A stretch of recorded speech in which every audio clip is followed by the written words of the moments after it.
AITA for planning on ending our relationship today because he acts like his daughter is heiress to my things? My F37 boyfriend, Ben M42, has been asking weird questions and expecting me to do things that would go against my plans for my own family. Things have been working out for me in the past few years, but this year has been amazing. I decided to cut down on my daily workload a bit after I got 3 accounts that are helping me reach some financial goals. I'm planning on buying a house for my family. I downsized my current living situation, renting, after my kids went to live, temporarily, with my parents for this semester while I completed my certified training and graduated from my present program in uni. My new place isn't as nice looking as other places, but the price was a good cut from living expenses for me. I can both walk to the office and uni, and I hardly have to move my car for anything. I'm saving money that I'm putting in an account for my kids. Ben absolutely hates my place. It's clean and in a relatively safe area, it's just that it's a mix of student area/old families and traffic can get messy from 7 a.m. to 6 p.m. and some houses are simple and elegant and some look like tacky add-ons. I don't care if my place doesn't look nice on the outside. It's not like it's an eyesore, and it's up to me to make it livable on the inside. I had 2 other choices. Choice A cost $200 less than my previous place, with access to a community pool and 2 bedrooms. I don't need more than 1 bedroom at the moment and I don't really have time to enjoy the pool. Choice B was a bit lower, but about 45 minutes away. It was beautiful and close to the school where Ben's kid went. He did hint at it, but he would have needed to get on the lease and come up with the difference between this place and my new studio apartment that I chose. Also, living together is a major decision, and right now, I really need to focus on my career and education. He said he understood, but he didn't take it well. He told me that his daughter was disappointed because she would have liked a nice place to hang out. Ben lives in an apartment. It's an average place with no problems or issues, so what he said came out as a weird remark. Fast forward, and he started asking questions. First, he asked if I would be interested in partnering with him for a business idea. I said no because I already made a commitment to self-fund my own venture. Second, I'm not familiar with the industry that he wanted to break into. Then, he began noticing things about things that I owned. I'm not hiding that I'm financially stable, but I don't spend a lot. He did notice that I've bought a few nice items and started telling jokes that felt harmless. Then he said that I was loaded and that his daughter would be an awesome protégé. I stayed quiet, TBH, because I think he might have been offended, but there's no way in hell that I would allow entrance to what I've built to anyone other than my kids. Also, he said that I should treat his daughter as very special because I only had boys, and she's my chance to have a girl in the family, his words. Don't get me wrong, she's a good kid. I have never missed out on gifting her nice and thoughtful presents on her birthdays and the holidays, but his words created a sense of discomfort and disgust for me.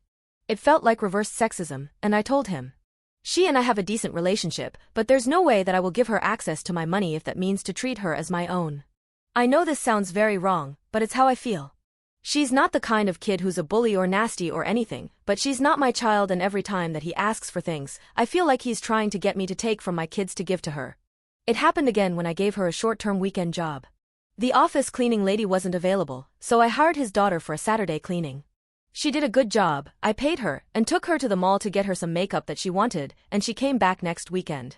When he picked her up, he started joking that she would start from the bottom and rise to be top executive like any other kid at their family business. I didn't say anything because she was there, but I did approach him later on and mentioned it to him. I tried to be gentle, but it was important for us to at least discuss expectations. His initial reaction wasn't what I expected. To be fair, I think he got nervous or embarrassed, but I didn't like his reaction.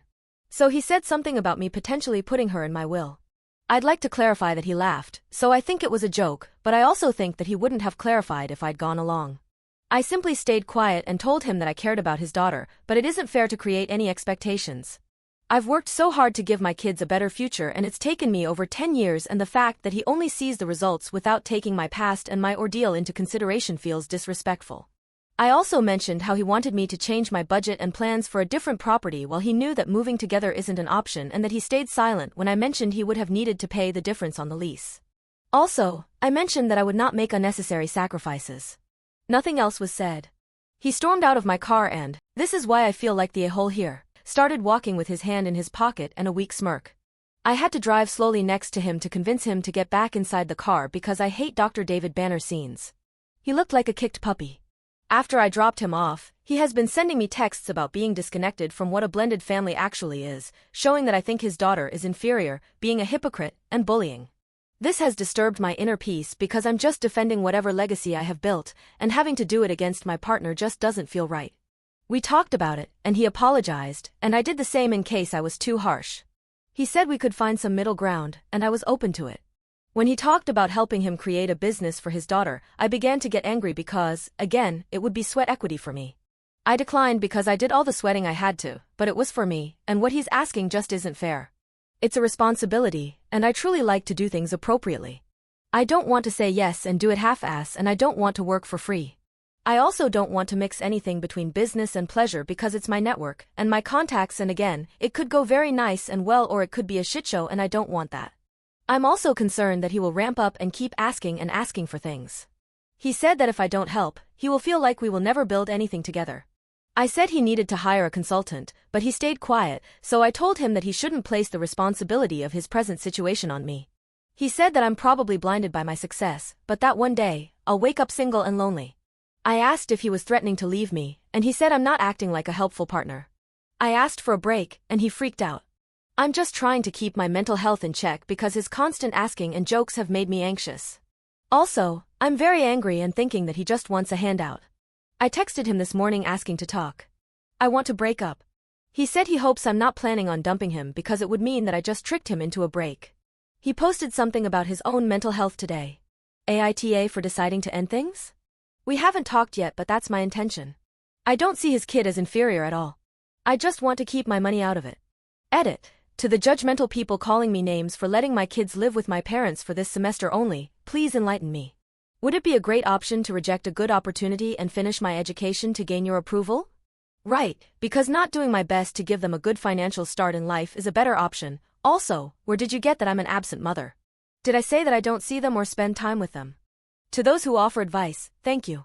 To those who disagree but did jump to mothers should not do what they can to secure their kids' financial future and stay poor but at home, thanks.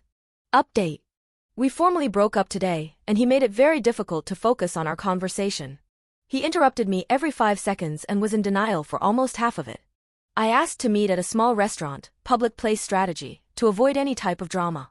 I tried to be respectful but definitely wanted to bring up my uneasiness and feelings about his behavior. He tried to brush it off at first, but when I insisted, he evaded the subject. I told him what he already knows. My children are my priority as a sole provider, and I want to ensure that they have their needs covered. There were some comments on my other post that I had thought about but hadn't verbalized.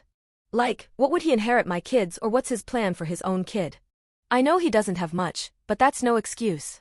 When I established the comparison between what he wanted for his kid versus what he would give to mine, his face changed, like I was greedy and he was insulted. He said my kids don't have a dad and that he can provide a paternal figure. This triggered me so much that I had to try and keep my volume in check. My thought is that being there like a piece of furniture in exchange for financial benefits for his own kid is acceptable to him. I would have loved for my kids to have a decent dad, but that's just not in the cards, and right now, I'm better off alone than with Ben. I was so angry that he kept asking me to calm down. He said he's leaving his daughter good knowledge on life in general because there are things that only he can offer since her mom is too secular, whatever that means, and I didn't ask him. I said that we needed to break up, and he immediately got upset and left our table. I thought he was gone, but he came back later and claimed he only went to use the restroom. I told him that I can't share any part of my life with him after he behaved like a gold digger, and that even if I was able to get past this, I would never even consider getting back together because his intentions are entitled and dishonest. All in all, I'm just glad that we weren't alone. He has high blood pressure issues, real, I've seen the medication, and sometimes, I've suspected some types of mental health issues, going from 0 to 100 for things that seemed incongruent. He said he was truly sorry if he offended me and said that he felt tricked and betrayed. That breaks are meant for introspection and to seek improvement and not to abandon a relationship. That my actions will have an impact on his daughter because she really likes me. I offered to have a last call/text with her if he agreed, but his answer was no, fug you don't get to say anything to her. He said that I'm caught up in my new mainstream life. Whatever that means, it's fucking offensive considering that I've worked for my financial stability after a few years of things not being great. He told me to go sug on my colleague's discs but immediately apologized. I told him I'm not surprised at his behavior, since it shows me that he seems to think sex can solve anything.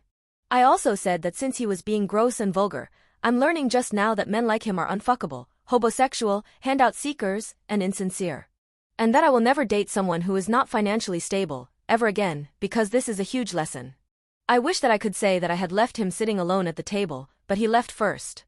When I was about to get my handbag to pay for my food, he rushed to get his backpack and walked off really quick. I blocked him everywhere, but I already changed my locks. He never had a key nor did he stay over, but I'm just being cautious. He called one of our friends in common to vent about me, and she ended up angry with him because he was very insistent that I had mistreated him, and she told him that she needed to hear my side of the story. She and I had a long conversation, and she told me that she can't blame me because our group of friends had been noticing the imbalance in our relationship and how he seemed comfortable including himself in conversations about business and success when in the 16 years that she's known him, he's never gotten anything done. So that's my update. I also blocked him on social media and messaging apps.